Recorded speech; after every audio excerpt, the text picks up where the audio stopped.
Boy, that boy Diddy might be getting out early today, maybe. Oh, shit. What's happening, Southside gang? We back up in this thing, man. What's happening with it? Let's get into this video right chill, man. Diddy could be getting released from Woo! prison today if everything goes well. That's according to TMZ. TMZ posted, Diddy has a critical hearing right now, and there's a real shot he could walk free.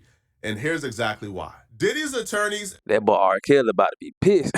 and the state is back in court today making oral Hey, arguments. man. Diddy's attorney is arguing that the sentence that Diddy got, A, is unconstitutional and just flat out wrong. They're claiming Is nobody it? in the history of what Diddy has gotten convicted of has gotten a sentence as harsh as Diddy got it. And when the Diddy judge got gave it. the sentence to Diddy, the contributing factor to why they gave Diddy as long of a sentence that he got for violating the Mann Act is they said that Diddy forced these women into doing these things and coerced these women into doing these things. The problem Okay. with that is if Diddy forced them and coerced them into doing these things and violating the Mann Act, then that would be trafficking. Diddy was found not guilty of trafficking. Oh. And when the jury came back with their deliberation, the jury says not guilty to force, not guilty to coercion. But it did find Diddy guilty of transporting, right, like egg workers, okay? So his attorney is saying if the jury is saying that Diddy didn't force these women nor coerce these women, why would the judge then sentence Diddy to a sentence this long that's really unusual based Because it's Diddy. Come on now. on the factors that he believed that Diddy forced and coerced these women? If he forced and coerced them, it'll be trafficking. Now, a lot of people who is analyzing this and giving their opinion on this is saying Diddy has a really good argument to get out of jail early, maybe today. There is a good chance that Diddy could be eating dinner at his home tonight, a free man. And that's because an appeals court is now hearing the review of the trial in which Diddy was convicted of violating the Mann Act. And his defense lawyers are making two arguments that could sway these judges and make them overturn the conviction. Let me explain Today, both. though, it's crazy. So the first is that the defense says that the violation of the Mann Act is to prohibit the transportation of prostitutes across state lines, and it's typically for commercial purposes. That's where they've used it before. Okay. In this case, the defense is saying this is nothing more than kinky porn. And That's what we were saying the whole time. Is protected by the First Amendment. Now, that may sound crazy, but I'm going to read you something from their brief. Listen to this. They say, freak-offs and hotel nights were highly choreographed sexual performances involving the use of costumes, role play, and staged lighting, which were filmed so Combs and his girlfriends could watch this amateur pornography later. Pornography production and viewing of this sort is protected by the First Amendment and thus cannot constitutionally be prosecuted. So what they're saying is, look, if you want to use the Mann Act to prosecute people who are moving prostitutes across state lines for commercial transactions, which again is what it's usually used for, that's one thing. But here, there's no commercial purpose. Diddy lost money. He ended up paying the prostitutes. The films were never distributed to anybody. The defense is saying it was for his pleasure and the pleasure of people who may have been participating. This reminds me of that meme where they said sex work is illegal until you put a camera in front of it. So Diddy, I guess, was trying to find a loophole where he was filming these things so he could say this is, like this is corn and not, that. But I don't think that's going to hold up in court at all because these tapes were never released. This was for pure self-gratification. He never sold these tapes. He never distributed these tapes. So those are two arguments, is that, and then they're also arguing the sentence imposed is just outright egregious according to them.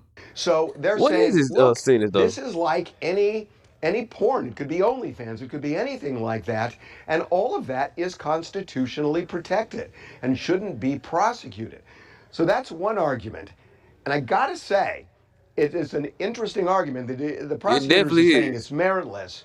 but I wouldn't be so quick to judge it that way. So we don't know what the prosecution is going to say beyond that in court. But these judges, as I'm recording right now, the judges are hearing these arguments. The second thing they're arguing is that the sentence was totally out of whack, that Diddy got 50 months for violating the Mann Act. And What? typically, 51. for Mann Act prosecutions, the average is around 15 months.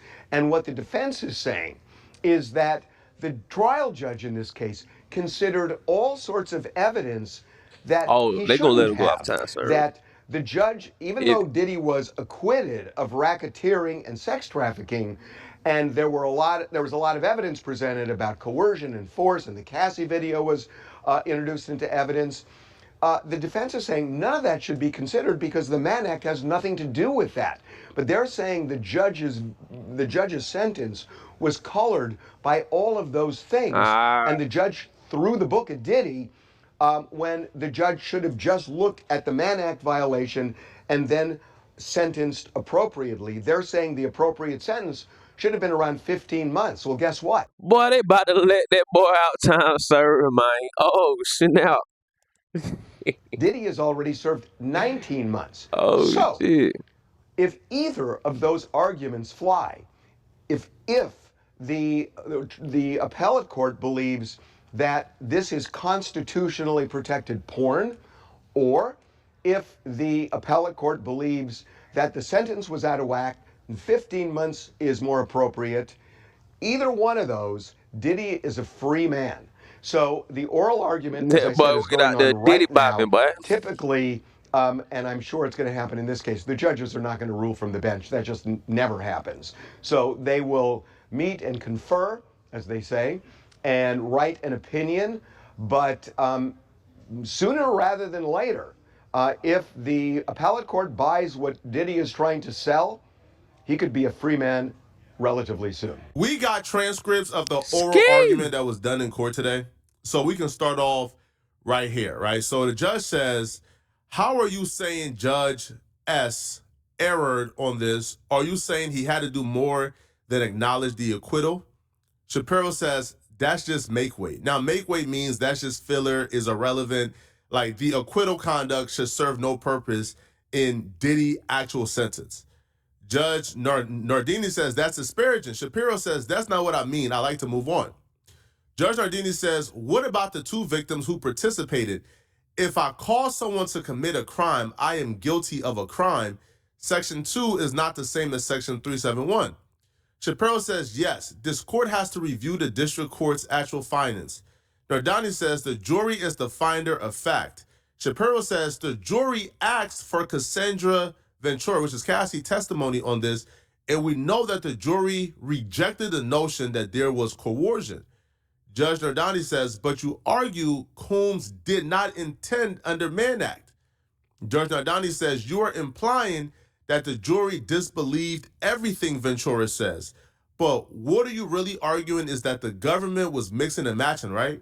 Shapiro says, acquitted conduct can only be used if it is also convicted conduct. Judge Nardini says, he arranged for escorts to travel to the hotel. What happened there was what he intended. It wasn't just for an attractive scene, and act was just something that happened, but he showed the video. It showed his intent. Shapiro says that's not enough. The judge says, was the RICO evidence presented to the jury to convict on the Mann Act? Shapiro says yes.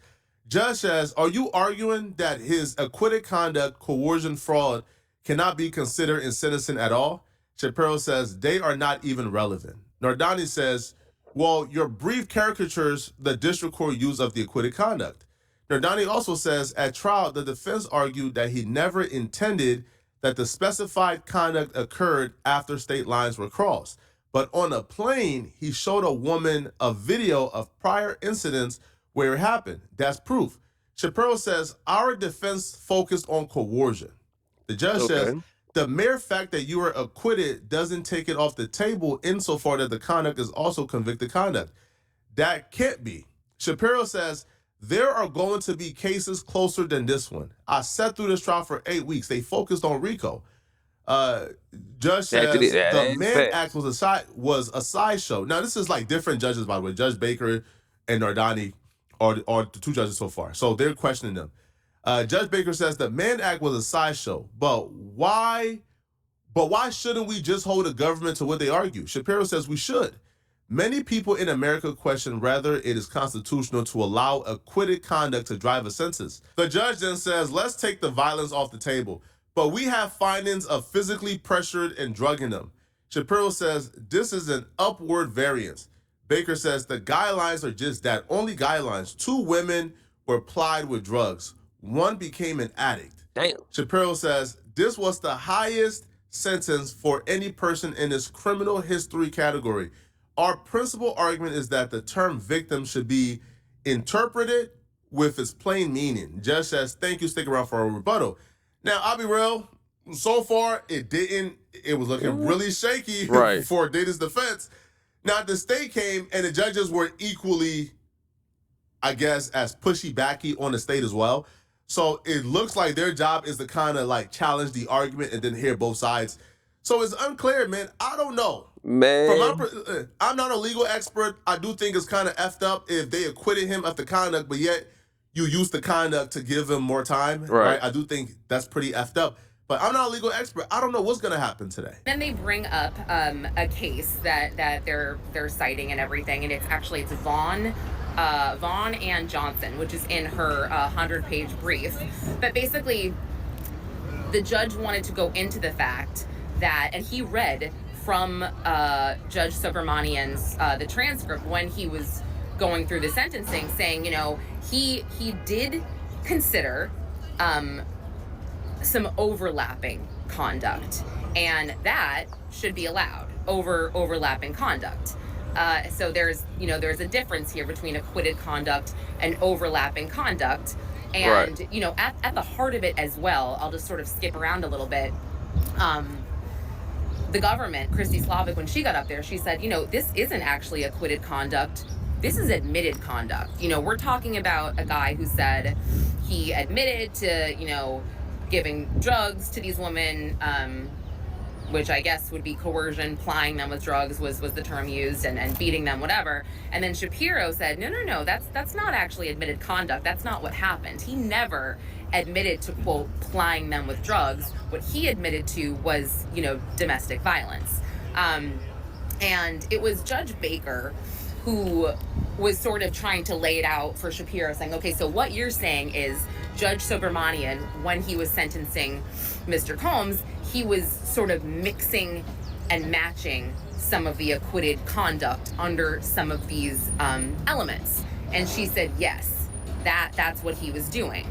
So if he were to sentence Combs on, you know, a coercion element, you know, or because of coercion, like that should not be allowed because he was acquitted of coercion under different predicate acts. So they bring up the Cannes Film Festival travel, which is when, and this was Nardini who brought this up. They seem to be kind of stuck on this for a minute. From everything I've seen and read, I don't think it looks too good for Diddy, man. Like, these judges, they really seem too receptive to what Diddy lawyers were saying. Now, they did offer pushback as well to the state, so maybe that's good news for Diddy. I don't know, right? I don't think they're going to let Diddy just absolutely walk free today. I think best case scenario, they would probably, I don't know, give Diddy, maybe, I don't know, man. Probably what? Diddy did 2 years already, plus the 19 months he's been in jail for.